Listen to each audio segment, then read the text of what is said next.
really a pleasure to be back here and to see you all in such a wonderful new setting where, you know, we're above ground and there's windows and you can stretch your legs.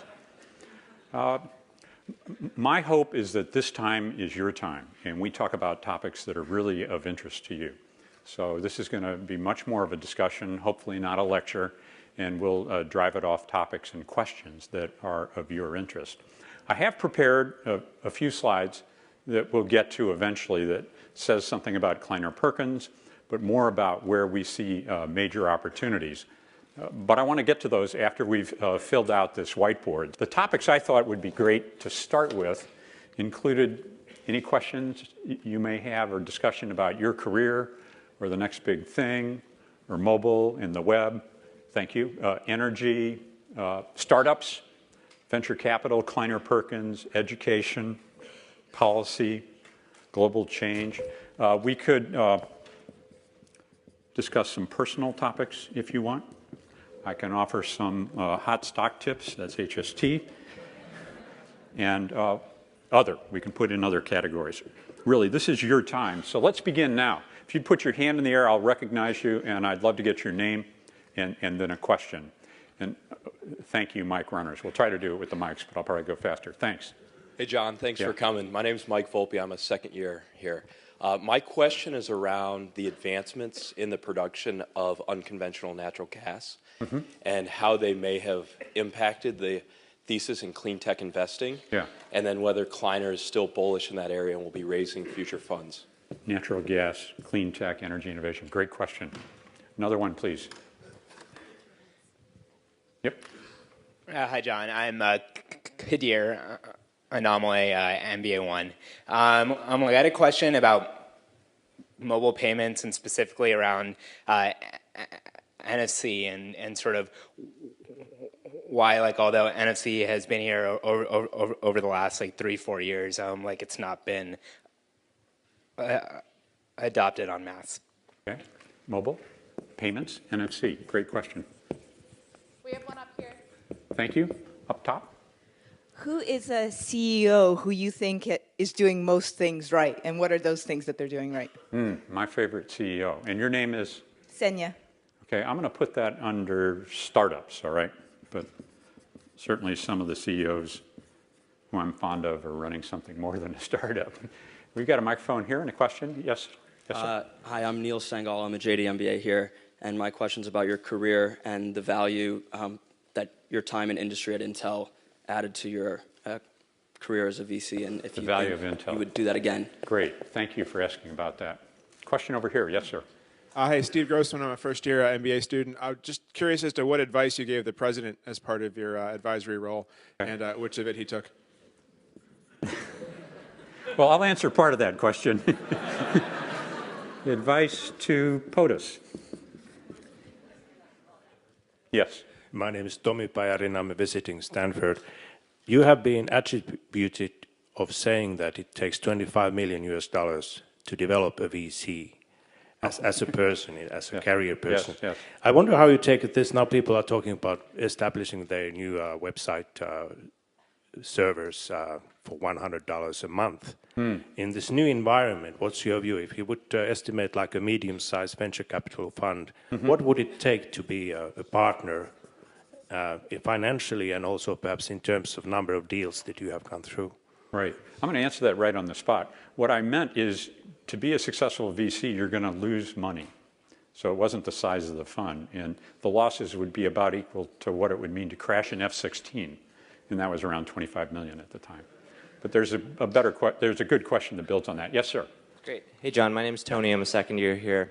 My question is actually somewhat related. So in VC, under very long feedback cycles, how do you know if you're doing a good job on a shorter timeline? That's a great VC question. Another one, please. Who's got a mic? Hi, yes. My name is Rumi Malhotra, and I'm the Jobs Act is passed, and that potentially opens the door for non-accredited investors to play in the VC world. And from a policy point of view, is that a good thing? How does the VC community view that? Jobs Act. Great question. Up top. Yes, thank you, ma'am. My name is Katie Holt, and I work here at the business school, and I'm interested in what you think is happening in the markets right now, if you got hot stock tips, or what sectors you're bullish on. I don't have to answer all the questions I put on the board because a number of them I'm not qualified to answer. Yes? Hi, John. My name is Katie Elkin, and I'm a first-year MBA. I'm curious to hear your thoughts on the future of digital education. Great. That's education digital, right? Another one? Hi, John. I'm Greg Mulholland. I'm a first-year MBA. I'm interested to know, where do you see VC in the energy space? Because so many energy projects require so much capital that most VCs can't set up an entire energy deal. Right. Role for VC because of the capital required. Let's do two more. Yes? Hi, John. This is Lucas. I'm a first-year MBA. I would like to know your vision on what VC can do to plug the valley of death for developing new therapeutics. Okay, so, well, I'll put that in another, maybe valley of death for therapeutic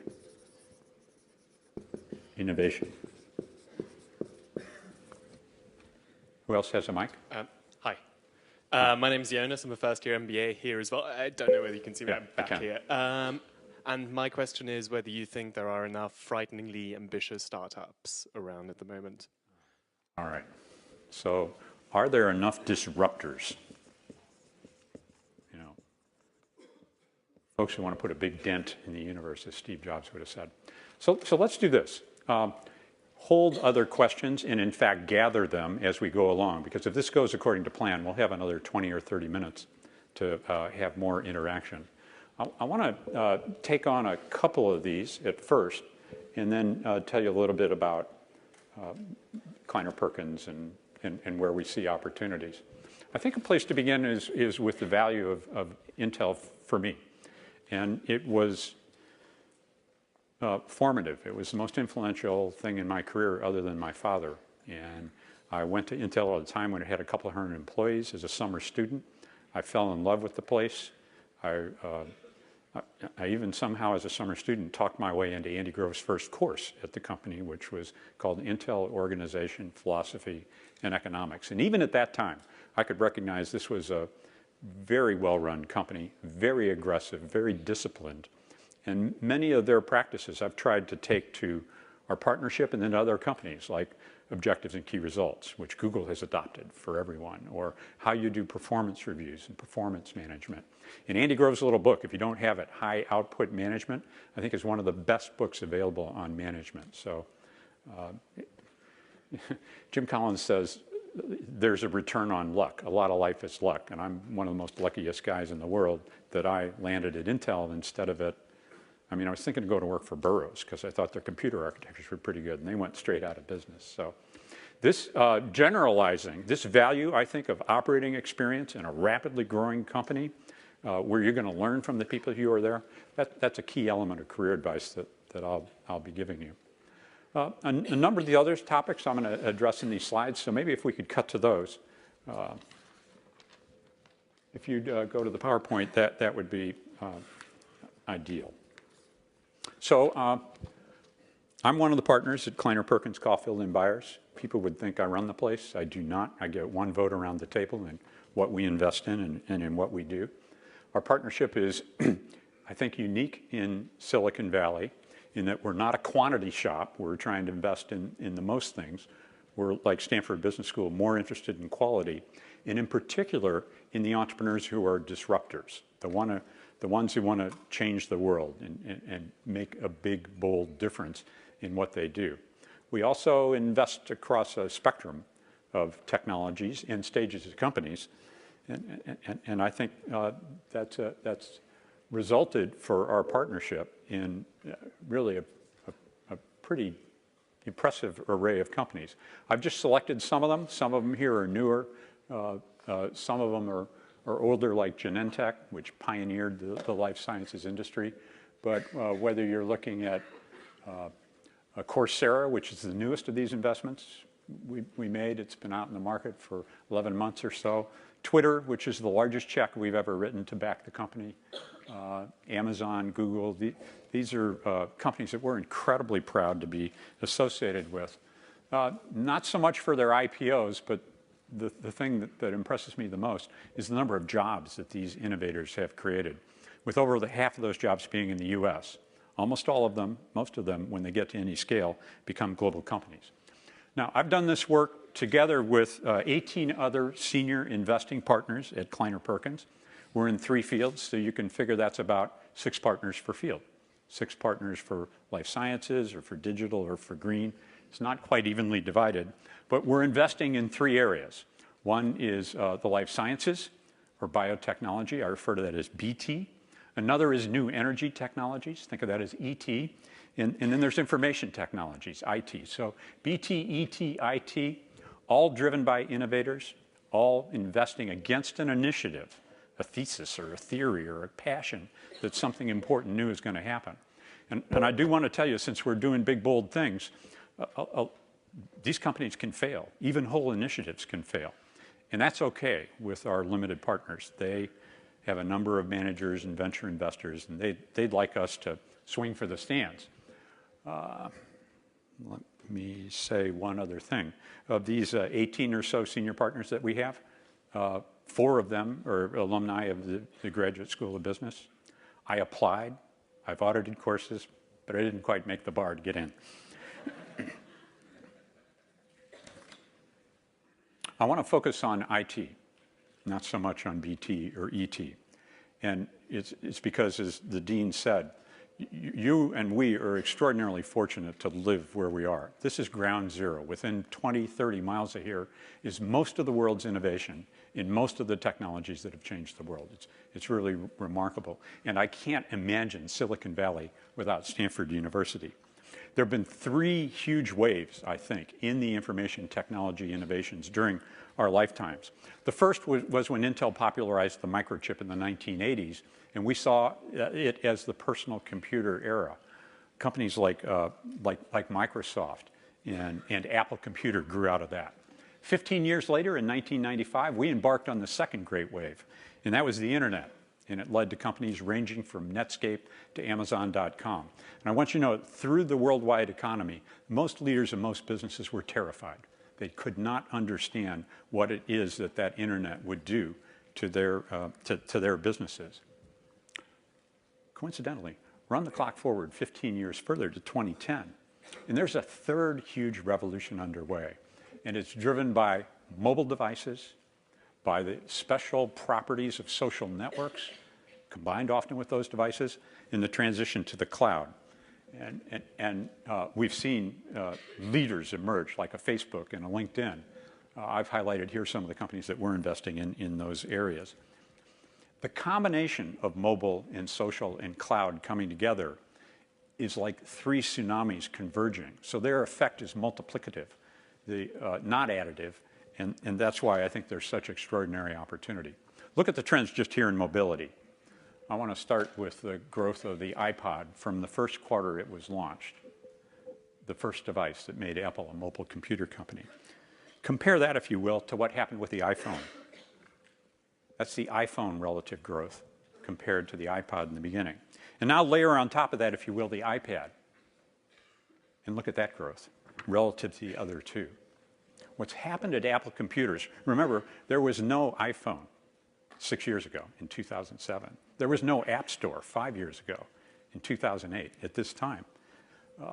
There was no iPad 3 years ago.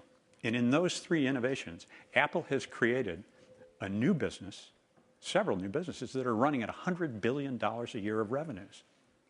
$100 billion a year of new businesses. It's quite extraordinary. And so the company today is worth $400 billion. And one of the 4 horsemen that are really setting the pace for innovation. And of course, it doesn't stop there.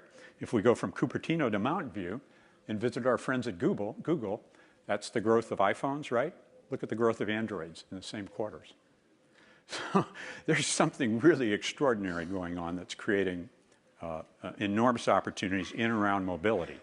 But mobility is not the only story. Another powerful one is social networks. 8 years ago, there was no Facebook. Today, Facebook has 1.2 billion users. 500 million of them use it every day. And what that's allowed entrepreneurs to do is to reimagine and reinvent the web.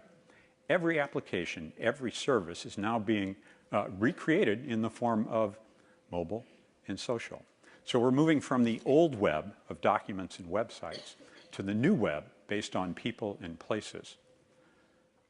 From documents and websites to people and places. And it's having a quite extraordinary effect if you look at the companies that just in the last few years that are reimagining and reinventing the web. Back then, newspaper was the way we got our information. Today, it's Twitter with real-time reporting and graphics. Back then, we used magazines. Today, these are social magazines and moving very rapidly to be a rich way to get to the most valuable stuff on the web. I'm citing Flipboard. Look at Path. Back then, it was diaries. Today, it's really intimate sharing of frequent moments in a truly personal, truly social network, not just a gathering of your acquaintances. Next one, Coursera. Somebody asked about re-envisioning higher education and competitors. We're quickly moving from this world of lectures and rote conversations to where that material is online and you can educate kids in a blended academy or get the world's best universities available any and everywhere. Traffic. We've gone from maps to social maps. Anybody here use Waze? Who has Waze on there? Okay, next slide. Health. Digital health is a frontier that the nation, our country, desperately needs, which is to use big data, use mobility, and use smarts and changed incentives to deal with the crisis in healthcare costs. And we're investors in a half dozen or so of these companies and very excited about what that can mean. Healthcare system, the single largest, most screwed up part of the American economy. There are important innovations underway in energy. The most efficient machine in the world at converting natural gas into electricity without burning it is Bloom Energy in Bloom boxes. They sold almost $400 million of those last year. They have a bigger backlog than that for the coming year. What I want to tell you about these, though, is they take a lot of capital, and they take a long time. They have entrenched incumbents, but the markets are enormous and really ripe for innovation. Here's energy innovation. How many people have seen or installed a smart thermostat from Nest? We're blown away by the results of this company. In just a year's time, they're more than 5 times their revenue forecast. And who'd have thought you could take an ugly old thermostat, reimagine, reinvent it, and then sell it at $300. It's quite extraordinary and disruptive. There's another part of energy that really matters. About 15% of the world's energy is used in data centers, and what limits the performance of those mobile devices is the energy they consume. So we have a low power initiative that involves 5 breakthrough technologies that would do everything from taking us past Moore's Law to delivering displays that are 10 times more efficient. Very exciting work in that low power initiative. And as another example of in innovation, we're backing some entrepreneurs that have found a way, and you can buy it at Whole Foods now in small quantities, to deliver chicken that has none of the entrails, none of the diseases, none of the blood, is completely tastes like chicken, more protein from legumes, and it's lower cost, which has tremendous implications for the developed world. So look for Beyond Meat. I want to transition from those, if I can, for a moment to a little bit of career advice and then dive into these questions. If I could have the next slide, please. Thanks very much. Here's what I did when I was making my career choices. I don't know if it's relevant or right for you, but I prioritized looking for a place and way that I could learn and grow as opposed to just ordinary income and compensation. Next one, please. I think it's really important to build a strong foundation of experiences. Many of you come to the school with some, or maybe you think enough of those. Others of you don't have very many of them. But I would try gaining experience in different fields. Always network, okay? Every day you want to do more networking, and I don't mean on Facebook. It's reaching out to people. I think one of the very best things about this school is not in the programs or in the classrooms, but it's in the networking you can do around the rest of the university and with the entrepreneurs and CEOs who come in and speak with you. When you're looking for an opportunity, My choice was to try to get in on the ground floor of a very rapidly growing company where it also thought it was well managed. In the dream scenarios where you're working for somebody you really think you can learn from. It's hard to get all those factors together, but rapid growth is going to create lots of opportunity because to advance you don't have to climb over the back of someone else. Rapid growth tends to attract other really great executives and you'll strengthen your networks. I think there'll come a time, probably, not certainly, where you're going to decide, I want to swing for the stands. I want to found a company. I want to be a co-founder of a company. I want to run my own show. For those of you working in the private sector, I believe that's also for entrepreneurs working in the social sector. You don't have to do that right away.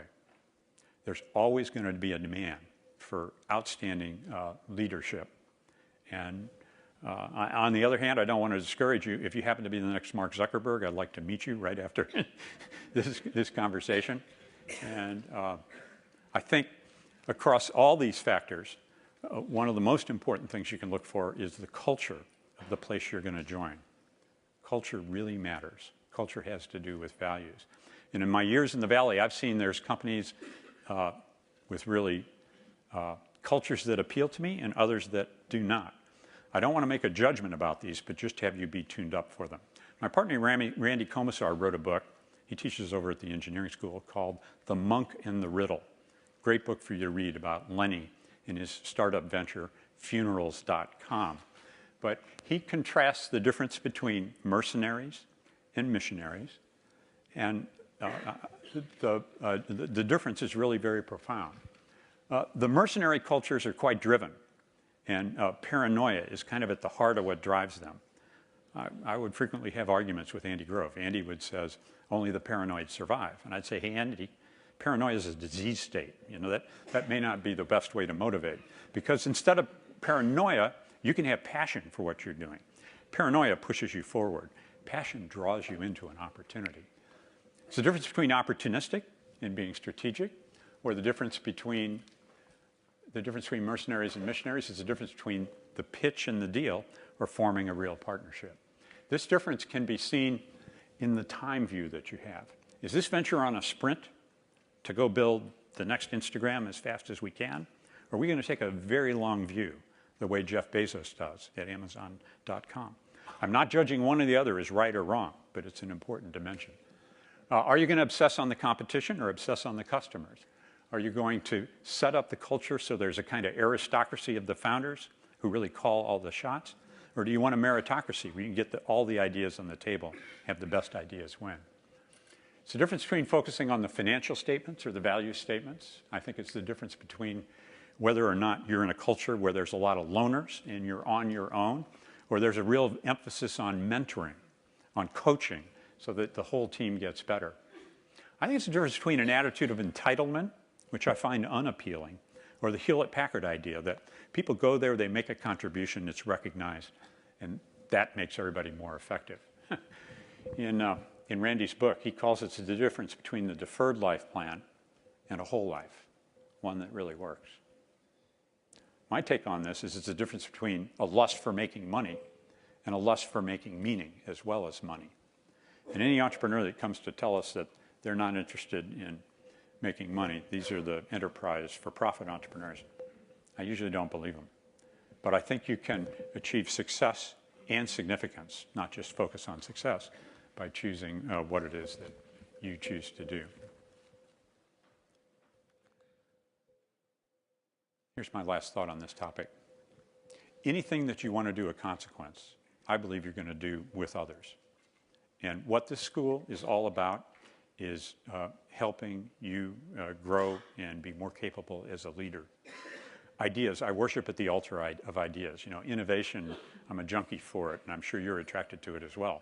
But ideas are, relatively speaking, easy. It's execution that's everything. The difference between Sun Microsystems and Apollo was how they executed. The difference between Facebook and MySpace was how they executed. And it takes a team to execute well. These three ideas, that ideas are relatively easy but important. Execution is everything. It takes a team to win. You want to figure out how to be a very effective member of a high-performance team and then lead a team of your own to enable them and empower them. And that, I dare say, is going to be the most valuable thing you'll take from your time here at the Stanford Business School. I think this would be a good time to throw a few more questions up on the board, and then I'm going to work on answering some of them. So if we can pull the mics out again, whoever gets the first mic, I'm going to call on. Yes, sir, it's you, and then up there. Me first. Hi, John, I'm Dan. I'm a Sloan alumni. Yep. My question is about what do you see the opportunity in enterprise software and enterprise infrastructure? Do you think it's a big next thing? Thanks. Yep. I'm going to put that under next big things, okay? Enterprise opportunity. Another question, please. Name? Topic? Hi. Yeah. Oh, up here. Hi, thanks. My name is Elad. I'm a first-year MBA student. You said in your slides before that focus not on competition, but focus on your customers. Yeah. Now, in technological innovation, you sometimes enter a field with lots of existing intellectual property and existing patents and lots of hurdles to innovate. And how would you recommend an entrepreneur entering a saturated field, but still with a passion to disrupt, to handle these issues? Okay. I'm going to put that under startups entering saturated fields. Couple more? Who has a mic? Hi. Up top. Yeah. Up there, thank you. Hi, I'm Jasper. I'm a first-year MBA. I'm curious, what are some spaces and opportunities that you're excited about now that you have no idea whether you'll be able to make money doing? Okay. New spaces that may be nonprofit. Who else? Thank you. I'm Alex. I'm a first-year MBA. My question is a bit similar, but if you're an MBA right now, where would you be focusing on? All right. MBA now. I didn't come here to talk about it, but are there any questions about Kleiner Perkins? If so, I want to not overlook that. Yes, sir. Hi, I'm Tom. I'm a second-year MBA. I'm curious what your thoughts are about startup markets in the U.S. outside of Silicon Valley, so New York, L.A., and so on. Okay. X the Valley. Yes, sir. Hi, John. I'm Hi. Gerardo, MBA 2 from Mexico City. I'm curious on what your thoughts are on the proliferation of startups outside of the U.S., going a little bit deeper into that. Okay. Startups outside the U.S. One more, and then maybe I'll dive into some of these. Who else has a mic? Yes, up top. Hi, John. My name is Drew Bodapalli. I'm a joint MD MBA. So my question is about Kleiner's strategy in healthcare. That's not just biotech. I know you're very large in medical devices, but it doesn't seem like that's as much a focus right now. Your thoughts on that industry? Where did I put healthcare? There was another healthcare topic. Therapeutics. So that's a Kleiner question, really. What's KP's healthcare strategy? Let me, if you can, ask you to hold the questions, and I'm going to tick through some of these that we didn't cover before, and I think we're going to have time to come back for more. So I talked about the value of my experience, anyway, at Intel. And then somebody asked me a really tough question, which is what would be my advice to an MBA now? And I think the place where I'd start is to recommend that you go to a field first that you believe is attractive, but secondly, where you have technical expertise, some kind of technology expertise. And that doesn't mean you got to go get a degree in engineering or computer science if you don't have one. But if I had decided that I was really interested in the technology of hybrid seed breeding, I would find while I'm here 1 or 2 courses outside the school and audit those or take those for credit, because you are also at one of the great scientific and engineering institutions of the world. And I'd work to network in that way, because I think innovation in technology is a great disruptor. That doesn't mean you've got to pursue seed breeding as a career for the rest of your life.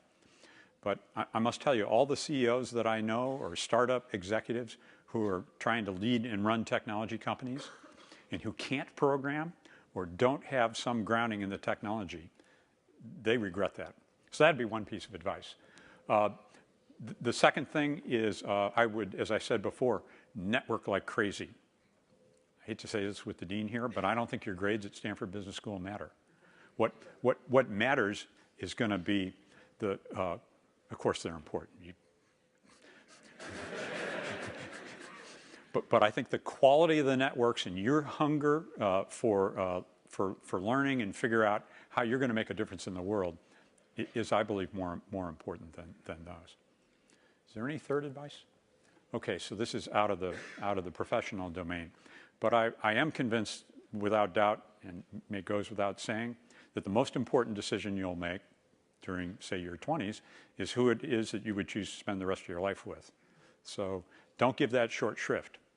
Don't wait until you're 30 to figure out who you may marry, because you might find yourself running out of time by that time and end up choosing whoever it is you happen to be with. There's a wonderful author who's just put out a book on this topic called The Defining Decade, and her name is Meg Jay. And I won't say anything more about that, but those would be three of the top things on my agenda. And probably a number of you already have that covered, so forgive me. Let's go to the next big thing. Enterprise opportunities and new spaces.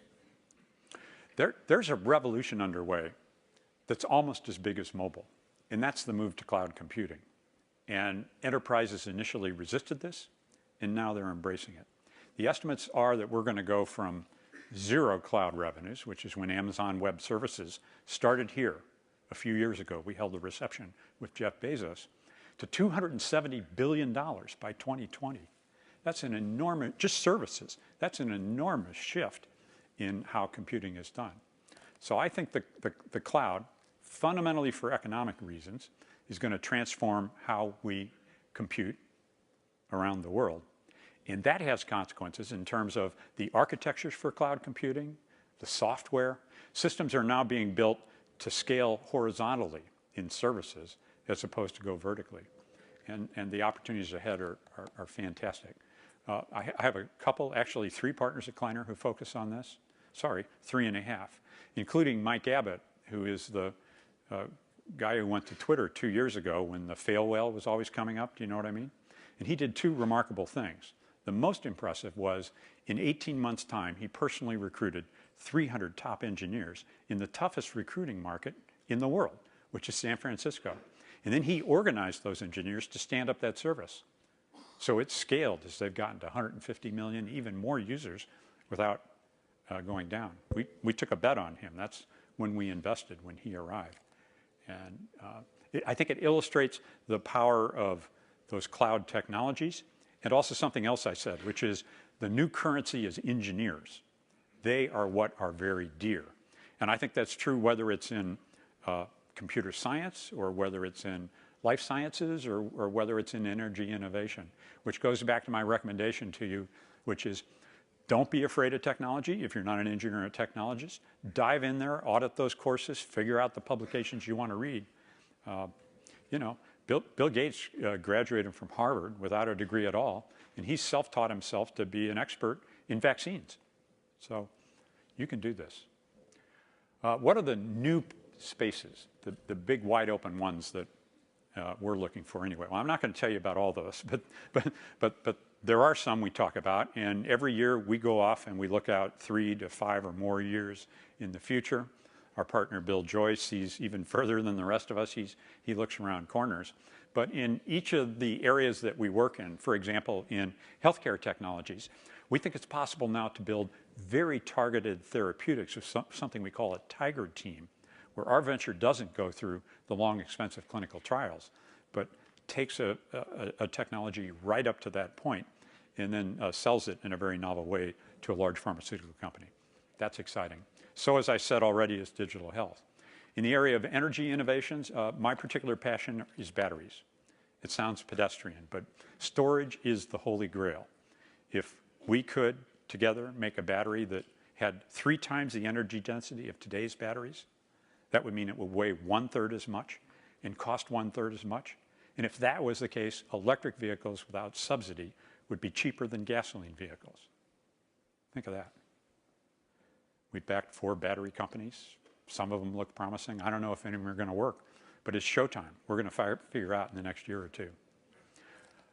I think the biggest opportunities, though, are in and around the digital technologies, the mobile and the web. And you can just see hints of what those transformations are when you hang around Google or read the technology press.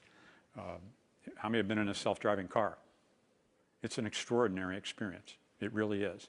And what that will mean for the productivity of people who are wasting time in traffic, the fuel that's wasted, the dollars they have tied up in cars as opposed to typing in on your smartphone, you'd like it outside your apartment or dorm room and it appears. The safety, 35,000 people in the United States die in traffic accidents. The congestion on the roads. God bless Larry Page. And Sergey, he's got a great big vision. We believe that these wearable devices, whether they're smart bands or Google Glasses or gathering more data, watches, are going to be quite big. There's going to be a big opportunity there. In many cases, I think they'll take the place of the smartphone that you carry around with you.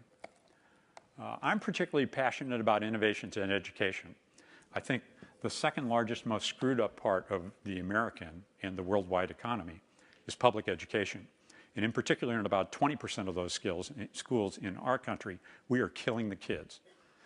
They do, literally, design where they're going to put prisons around the neighborhoods where the academic performance is terrible. Bill Gates says every life ought to be created equal. I think every kid ought to have an opportunity to a great education. And I've been working in this field with a Stanford, GSB, Ed School alumnus, Kim Smith, to create a venture fund called the New Schools Venture Fund and encourage entrepreneurs and fund them. And I think only now can we begin to see something that will scale very quickly. You see it in Khan Academy, which has over 5 million daily users taking their courses, and we know by studies advancing a lot further. You see it in Coursera, right? Coursera's 11 months old. They now have 2.5 million students who've signed up for 3.5 million courses that come from 58 universities with a course catalog of, I think it's something like 300 offerings. And they have good competition also in this field. So finally, I think one of the last bastions resistant to change, the education system, the ones dominated by teachers' unions, or higher ed, which has the benefits of tenure, are extraordinary. I remember when John Hennessy called me about Coursera. And I said, so John, why are you excited about this? And he said, you know what? The community college model in the United States is broken. Their business model is broken. They can't get enough really great faculty. They can't get great curricula. But if you can take the mainstream or even the specialty courses and offer that to U.S. community colleges, that's a great deal of good. And I haven't said anything about education globally either. Okay, payments in NFC. I confess I should know more about this than I do. I think there's very little doubt. We can all agree that these devices, this Android, which has NFC in it, are going to become our mobile wallet. These are amazing things. They're broadband, they're connected, they're always on, they know who you are, they know where you are. It's your diary, it's your entertainment, it's your wallet, it's your identity. But I remember talking to Steve about this from the point of view of Apple. He just didn't believe in NFC. And he didn't actually believe in trying to create a digital wallet until you could put everything in it. Your driver's license, your social security card. So payments wasn't enough for him. Fortunately, I'm really proud, we were able to back Jack Dorsey in his company Square, where my partner Mary Meeker's on the board. And they took a particular part of the unserved payment system, which is very small merchants, and said, we're going to sweep through there with an innovation and then partner with large retailers like Starbucks to transform the purchase experience. So how many of you use Square on a smartphone? Okay, so maybe 30% of us. With Square on your smartphone, you walk into Starbucks and you just tell them what you want, and it's never rung up. It identifies who you are. It concludes the transaction. It gives the retailer the history of what you bought before, and I think that will spread. It will spread rapidly, but not explosively. I think change of that behavior takes time. Mobile payments is a really big deal, and probably there'll be multiple winners. Let's go to venture capital for a moment. This notion about it takes $25 million to start a VC fund, as I said before, no, I think it takes 25 million of losses to train a good venture capitalist, which is to say the business that we work in is one with risk and their failures. Most ventures fail as measured by their not in business 5 years after you invest in them. So at least for my partnership, the way we work is we try to find in any given fund several ventures that will deliver 10 times or 30 times or 50 times and those will cover for the losses of other ventures. And you live in an extraordinary place. This is the only place in the world that I know where it's okay to fail, and you can change your job without even changing where you park your car. I mean, it's very, very special to the culture and economy of this place. The long feedback cycles are incredibly frustrating. What I will say is the long feedback cycles in venture capital, in backing a team. What I will tell you is along the way, you can measure progress. Andy Grove says if you don't measure it, it doesn't matter. And I'm definitely of that religion. You can have ventures that'll lay out goals by audience, by revenue, by technical progress, and talk to your partners about how that's going. At Kleiner, every quarter, we have a very detailed operational review. Sometimes there's not much to it because we're trying to build a breakthrough battery. But other times it's what's the audience now for Path? How engaged are the Path users in using this service? What is their engagement rate? How do the cohorts stay engaged or not? So I think lots of things about the business can be measured. But the average to a return, they call them exits, I don't like that word, but to liquidity, is going to be on the order of 5 or 6 years. It was 5 years after we invested in Google that it became a public company. It'll be 13 years after we invested in Bloom Energy that it'll be a bigger than $1 billion profitable energy provider. Somebody asked who my favorite CEOs were, and without ranking them in any particular order, of course, I think the one we all miss the most is Steve. But Jeff Bezos is extraordinary for the clarity of his vision and his commitment to the long term and his willingness to experiment and innovate. I'm a big fan, as you can imagine, of Larry and Sergey and Eric Schmidt. What those three guys did when they welcomed, or those two founders did when they welcomed Eric into their team, you know, in the next decade, they built from nothing $250 million of value in technology companies. And through that period of time, our hope was that Larry would be ready to take over from Eric, which turned out to be the case. So great team, great CEOs there, founder. I really admire Jack Dorsey. Here's a guy who was the founder of Twitter and the founder of Square. Incredible sense of taste. Some people say that Elon Musk is going to be the next great CEO.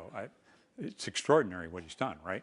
He founded a successful solar company that's public, a successful car company that is public. Those are two great big green wins. And along his way, built a spaceship company. So there's something going on there that's quite important. Who else? Who else thinks there's a great CEO out there who you admire? Just put your hand in the air and call it out. I'm not going to get any takers here. Come on. Yeah. Pat Romano. Okay. Any others?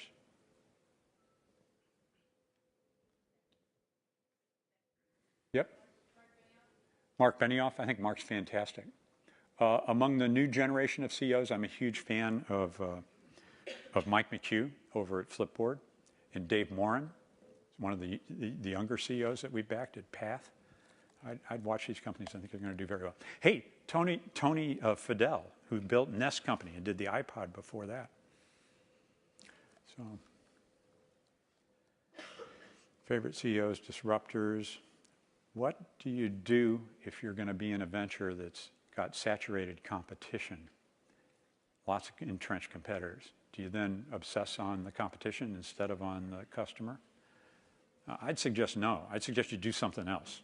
You know, the best way to build a great company is to find a large underserved market or a displacement market that exists. So now if the Google guys followed my advice, they wouldn't have built yet another search engine. Here's the point. They had a really disruptive technology, the PageRank system, that they were running out of their dorm room at Stanford. And it was growing so rapidly that Stanford decided they were going to throw them off campus.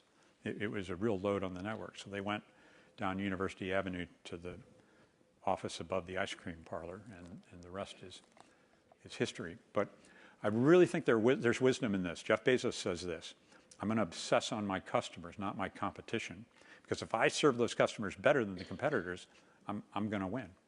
Jeff's very disciplined in his communications. You'll notice the only words that come out of his mouth, the only thing you'll find in an Amazon press release are customer benefits. If it doesn't convey a customer benefit, don't say it. That's all that matters. Remember when I first met Jeff, he was going to build the world's most customer-centric company. That was his goal. And I think to large measure he's achieved it. Payments, natural gas, a word or two about natural gas. This is a big disruptor. Nobody forecasted this. And if I can be a red-blooded, patriotic American citizen right now, it's a very good thing for our economy. I think it's going to mean manufacturing comes back. It's a very good thing for our climate. The greenhouse gas emissions from an equivalent unit of energy are about half what they'd be from coal. It means we're not building new coal-fired power plants. It advantages some of the investments we've made and disadvantages others of them. You'll be happy to know we haven't invested in any coal-fired power plants, but Bloom Energy, great advantage in having cheap, reliable natural gas for a long period of time. What's the role for venture capital in these kinds of innovations?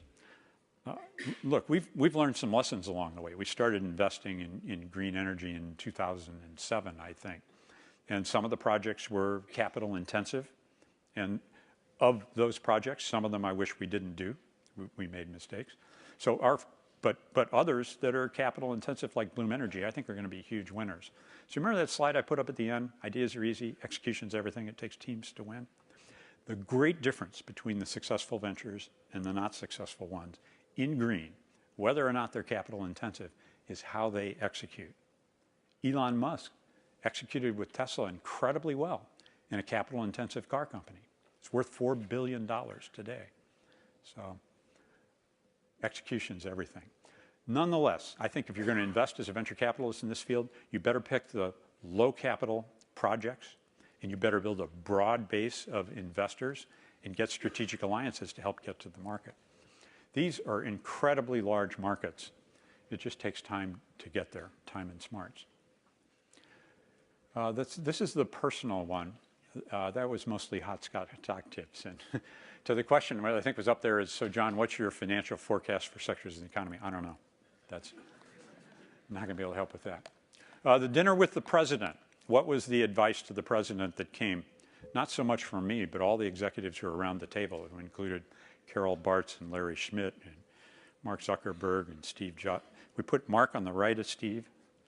I asked him to not wear sandals.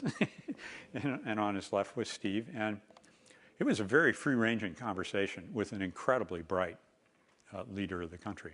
As I recall, Art Levinson argued for changing the regimen for approving drugs based on the new molecular understanding that we have of diseases, with the FDA having slowed up. Let's see, Reed Hastings made some impassioned arguments in favor of public education. Larry Ellison, he went on a real tear around immigration. You know, this whole idea that we ought to staple a green card to the diplomas of foreign nationals who are educated, and the difficulty, the craziness that we'll have foreign nationals come to our great universities and then tell them they have to leave. I mean, what kind of national strategy is that? So I think there were themes that you would know about and resonate with. What was impressive is that he came here to learn about technology and not to do any fundraising.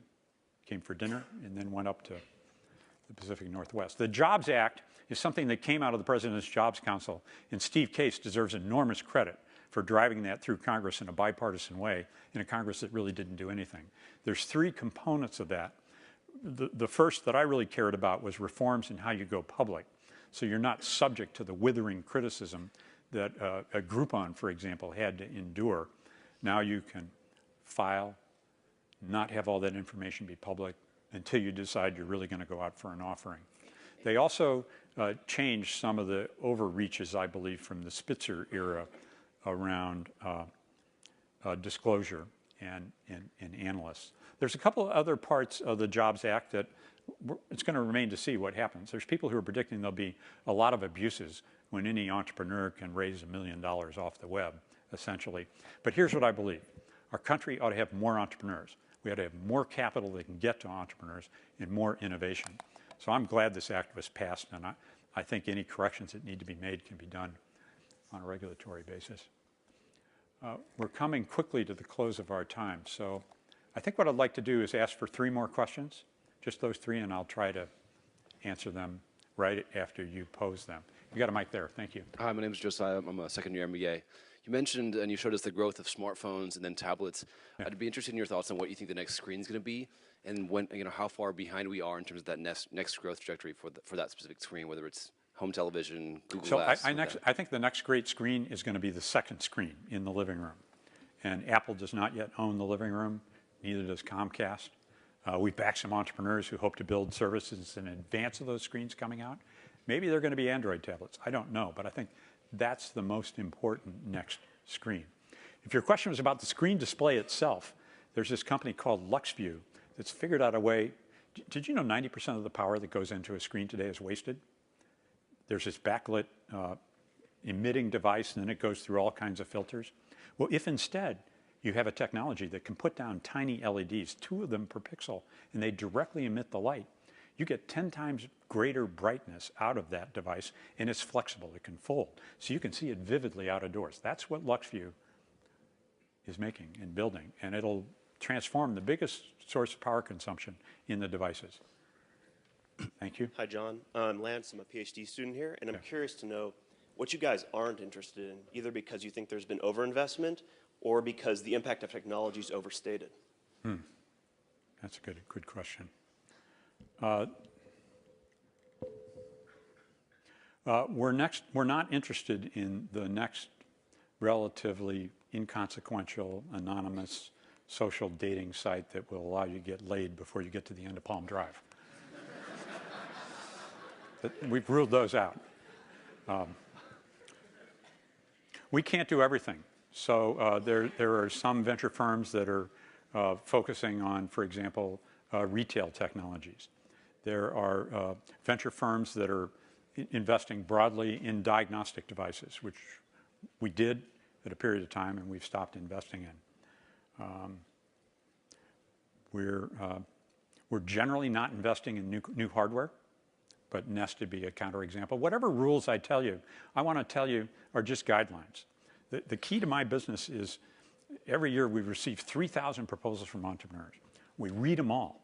We take probably 500 meetings with entrepreneurs out of those 3,000.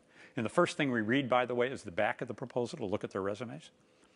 We take 500 or so first meetings. Those will result in 100 second meetings. And in the end, we'll make 30 new investments per year over those 3 groups that I'm talking about. So we're pretty picky.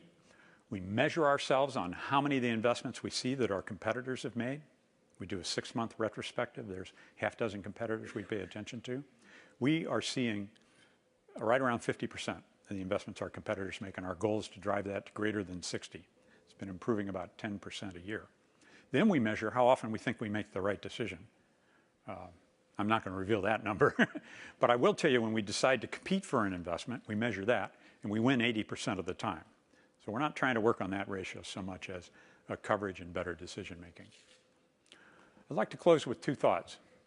The first is that for those of you who would someday like to be in the venture capital business, my advice is get really meaningful, successful entrepreneurial experience first. I really recommend that because it's going to help you serve the entrepreneurs you're working with. It's going to help your judgment. It's going to help you compete to win the opportunity to advise them. You can't buy a position on a board of directors. You want to earn the opportunity to do that because you can hopefully add some value to what the entrepreneur is going to do, and together you can make new mistakes instead of affecting the mistakes of the past. My second thought is there's never been a better time than now to start a new company or to be part of a startup. It may or may not work in your career, but this explosion of technologies that I described, the fact that the market of internet users is 1 billion people, I kind of pinch myself and can't believe I'm alive at this time, working in this place with the really great opportunities that we have. So here's the deal. If you would like a copy of these slides, I'd like you to send me a mail message to jdoerr@kpcb.com with your 3 favorite books. And I'll send you the slides and the 3 of my favorite books. Before I sign off, I want to tell you 3 that I've read recently and that I'm enjoying a lot. The first is Al Gore's The Future, a very unpretentious name, where he's describing 6 global drivers of change, and it's really worth reading, maybe a chapter at a time. The second is this book I already mentioned called The Defining Decade by Meg Jay. It's not written for me, it's written for 20-somethings. And then the third, if I can promote it, is Sheryl Sandberg's book that just came out today called Lean In, which is about women, work, and the will to lead. Thank you very much for the time. I look forward to hearing from you.